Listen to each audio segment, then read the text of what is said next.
کل جس لڑکے سے تم ہنس ہنس کے باتیں کر رہی تھی وہ کون ہے؟ فاض نے سیدھا مدعے کی بات پر آتے پوچھا۔ تم ہوتے کون ہو مجھ سے سوال جواب کرنے والے؟ اور میں تمہیں کیوں بتاؤں؟ مریم نے دانت پیستے فاض کی طرف دیکھتے کہا۔ فاض نے اس کو بالوں سے پکڑا اور اس کا چہرہ خود کی جانب کیا۔ اس کی پکڑ اتنی سخت ضرور تھی کہ مریم کی آنکھوں میں پانی آ گیا تھا۔ کون تھا وہ لڑکا؟ فاض نے مریم کی آنکھوں میں دیکھتے ہوئے پوچھا۔ مریم نے اپنے لبوں پر زبان پھیرتے کہا۔ فاض کی نظریں اس کے ہونٹوں پر جم گئی تھی۔ کیا وہ؟ فاض نے مریم کے نچلے لب کو اپنے انگوٹھے سے سہلاتے پوچھا۔ مریم کو لگ رہا تھا وہ گرنے والی ہے۔ اسے اپنی ٹانگوں میں سے جان نکلتی ہوئی محسوس ہو رہی تھی۔ میرا کزن ہے وہ، مریم نے جلدی سے کہا۔ اسے کزن کی حد تک ہی رکھنا، اور وہ تمہارا بھائی ہے، سمجھی؟ فاض نے سنجیدگی سے کہا۔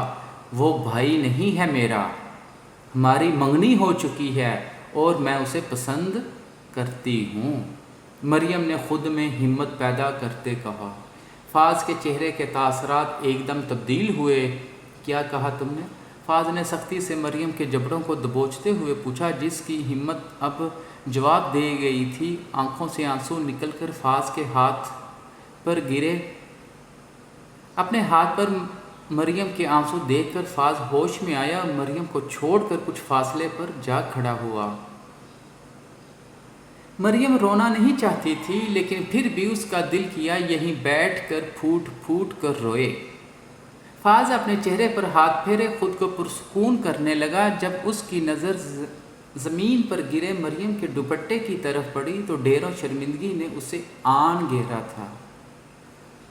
اس نے جھک کر مریم کا دوپٹہ اٹھایا اور بنا اس کی طرف دیکھے مریم کی طرف اچھال دیا۔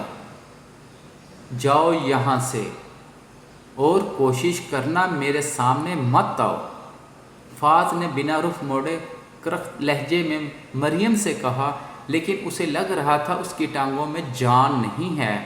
تمہیں میری بات سمجھ میں نہیں آ رہی؟ جاؤ یہاں سے، اس بار فاض نے دھاڑ کر کہا۔ مریم نے جھک کر اپنا دوپٹہ اٹھایا اور اپنے مردہ قدموں کے ساتھ بمشکل فاض کے کمرے سے نکلی۔ آج وہ فاض سے بہت زیادہ خوفزدہ ہو گئی تھی اور اس بات کا احساس فاض کو بھی ہو گیا تھا۔ آج جو کچھ مریم کے ساتھ ہوا وہ اس کے لیے ناقابل یقین تھا۔ آج تک کسی مرد نے اسے چھوا تک نہیں تھا۔ اس کا اپنا منگیتر بھی نظریں جھکا کر اس سے بات کرتا تھا۔ چھونا تو بہت دور کی بات ہے۔ مریم پھر زری کے پاس نہیں گئی۔ اس کی ایسی حالت نہیں تھی کہ وہ زری کے پاس جا سکتی۔ جاؤ باہر، شامل نے رانی کے کمرے میں داخل ہوتے اسے ہی باہر جانے کا کہا، جو نظریں جھکائے کمرے سے باہر چلی گئی۔ زری بیڈ سے ٹیک لگائے بیٹھی تھی۔ شامل نے اس کے چہرے کی طرف دیکھا جو کچھ ہی دنوں میں مرجھا گیا تھا۔ شامل زری کے پاس ہی بیٹھ گیا جس نے اپنے چہرے کا رخ دوسری طرف موڑ لیا تھا۔ میری طرف دیکھو زری، شامل نے پیار سے زری کا چہرہ خود کی طرف کرتے کہا، جس نے بری طرح شامل کا ہاتھ جھٹک دیا تھا۔ شامل کو زری کی اس حرکت پر بہت غصہ آیا۔ اس نے زری کو بالوں سے پکڑا اور اسے اپنے سامنے کھڑا کیا۔ تکلیف کے مارے اس کے منہ سے سسکی نکلی تھی۔ اس نے شامل کے ہاتھ سے اپنے بال چھڑوانے کی کوشش کی لیکن ناکام رہی۔ بخار ابھی پوری طرح سے اترا نہیں تھا۔ کمزوری کی وجہ سے اسے ابھی بھی چکر آ رہے تھے۔ میں نے کیا کہا تھا؟ ایک بات تجھے سمجھ میں نہیں آتی؟ شوہر ہوں تمہارا، تم پر پورا حق رکھتا ہوں، شامل نے اپنا چہرہ زری کے ہونٹوں کے پاس لاتے غصے سے کہا، جس نے اس کے سینے پر ہاتھ رکھ کر پیچھے دھکا دیا، جو زری سے 2 قدم پیچھے جا کھڑا ہوا۔ شوہر؟ زبردستی کے شوہر ہو تم، زبردستی نکاح کیا، تم نے میری ماں کو اور مجھے مجبور کیا۔ میں تم جیسے انسان سے کبھی نکاح نہ کرتی جس کی نظر میں عورت کی رتی برابر بھی عزت نہیں ہے۔ تم جانتے تھے کہ میں کبھی بھی تم سے نکاح کے لیے راضی نہ ہوتی، اس لیے اس دن وہ سارا ڈرامہ کیا، زری نے نفرت بھرے لہجے میں کہا۔ جس پر شامیر کہکہا لگائے ہنس پڑا، واہ تم تو بہت سمجھدار ہو، اور ہاں ٹھیک کہہ رہی ہو، میں نے ہی ملازمہ کو تمہارے پاس بھیجا تھا اور مجھے حیرت بھی ہوئی تم آ بھی گئی، جبکہ تم بھی اچھے سے جانتی تھی تمہاری ماں کے حویلی آنے سے منع کیا تھا، اور جب ملازمہ نے تمہیں کہا کہ تمہیں رضیہ نے بولا ہے تو بنا کچھ سوچے سمجھے تم حویلی چلی آئی۔ شکر کرو تمہاری جگہ تمہاری بہن نہیں تھی، ویسے بھی وہ تم سے کم نہیں ہے، لیکن یہ دل کم بخت تم پہ آ گیا تھا۔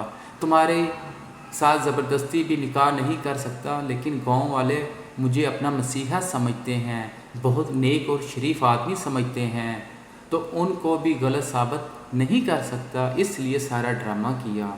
شامیر نے خوشی سے اپنا کارنامہ زری کو بتایا، جسے وہ دن یاد آ گیا تھا۔ شامیر نے زری کو رضیہ کا بول کے حویلی بلایا اور اس کے ساتھ زبردستی کرنے کی کوشش کی۔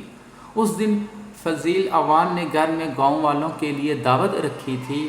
یہ دونوں باپ بیٹے کی ایک چال تھی۔ شامیر نے زری کے ساتھ زبردستی کرنے کی کوشش کی۔ جب وہ چیخیں چلانے لگی تو اسے بالوں سے پکڑ کر باہر لایا اور اپنے باپ کے قدموں میں زری کو پھینکا۔ ابا جی، کیسی بے شرم لڑکی ہے یہ، میرے کمرے میں آ کر مجھ سے اپنے پیار کا اظہار کر رہی ہے۔ مجھے آپ کی عزت کا خیال تھا، اس لیے ایک لگا کر اسے باہر لے آیا، ورنہ میں نے اسے جان سے مار دینا تھا۔ شامیر نے غصے سے زمین پر گری زری کو دیکھتے ہوئے کہا، جو بے یقینی سے شامیر کو دیکھ رہی تھی۔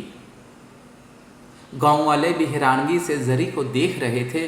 ایسی لڑکی کو ہم اپنے گاؤں میں رہنے نہیں دے سکتے۔ آج چھوٹے صاحب سے یہ حرکت کی ہے، کل کسی اور سے بھی کر سکتی ہے۔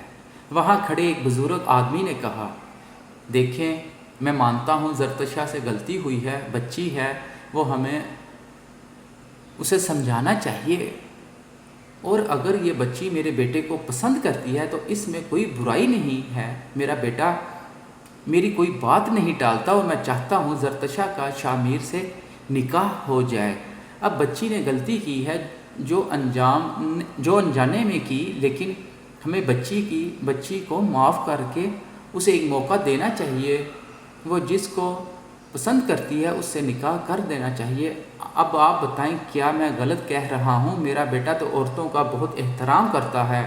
فضیل عوان نے ساری بات کرتے گاؤں والوں کی طرف دیکھا، جن کے چہروں سے لگ رہا تھا ان کو فضیل عوان کی بات پسند آئی ہے۔ بڑے صاحب، آپ کا دل بہت بڑا ہے، اگر آپ چاہتے تو لڑکی کو سزا بھی دے سکتے تھے، لیکن آپ اپنے بیٹے کے ساتھ اس کا نکاح کر رہے ہیں، اللہ آپ کو خوش رکھے۔